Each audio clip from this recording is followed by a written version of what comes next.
รกเคยได้สมนอได้เก็บบบังเจ้าจีจานที่ไอ้ปลาดำไปดำล้างยืนกันบ้านไปจักเตะตาเนี่ยจังบนต่อการวิวัฒน์ดำบงเตะខ្ញុំនៅសល់6ម៉ោងទៀតរហូតដល់ការផ្ទុះឡើងនៃខ្មោចក្នុងស្ថានភាពបច្ចុប្បន្នរបស់ខ្ញុំមិនអាចស៊ីបានទេខ្ញុំត្រូវតែស្វែងរកមូលដ្ឋានដែកសំណល់ហើយប្រើប្រព័ន្ធដើម្បីស្រូប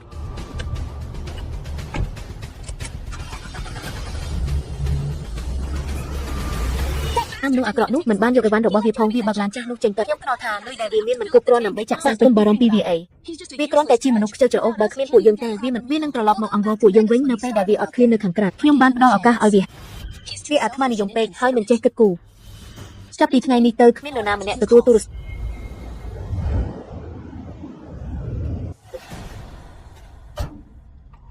Before the world falls apart, I'm gonna make use of this pile of junk to help myself survive the apocalypse. រកឃើញដែកសំណល់ដែលមានភាពបរិសុទ្ធកំពុងទាញយកសារធាតុនោះការគ្រប់ដណ្ដប់ពីដែក35ពីកំពុងការពីឡានពីក្របកាប់កំពុងសាងសង់ខ្លឹមធន់នឹងការពង្រឹងទូខ្លួនបានបញ្ចប់អសាទរឥឡូវនេះអ្នកមានពីដែកពេញលេញសម្រាប់ទូខ្លួនកញ្ចក់ការពីក្របកំភ្លើងរចនាសម្ព័ន្ធធន់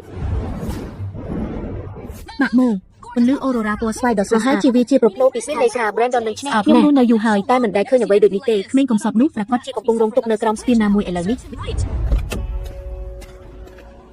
ឬកម្រិតមួយពីវត្តបានទៅចំណែកក្នុងការពីក្នុងទៅនឹងការពីប្រហែលរបស់មកឆៃការធ្វើនឹងការពីប្រហែលរបៀបរស់នេះជីវិតនៅដំណាក់កាលក្នុងជីវិតមុនខ្ញុំបានអង្វរអ្នកឲ្យជួយខ្ញុំតែអ្នកបានបោះបង់ខ្ញុំឲ្យខ្មោចក្នុងជីវិតនេះខ្ញុំកំពុងសាងសង់បន្ទីផ្ទាល់ខ្លួនរបស់ខ្ញុំ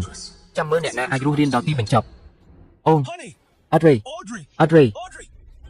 មើលមានអ្វីកើតឡើងចំពោះមនុស្សទាំងនោះតើមនុស្សទាំងនោះកំពុងស៊ីគ្នាស្ថានភាពបច្ចុប្បន្នសុខភាពគ្មានអស់ពេលហើយ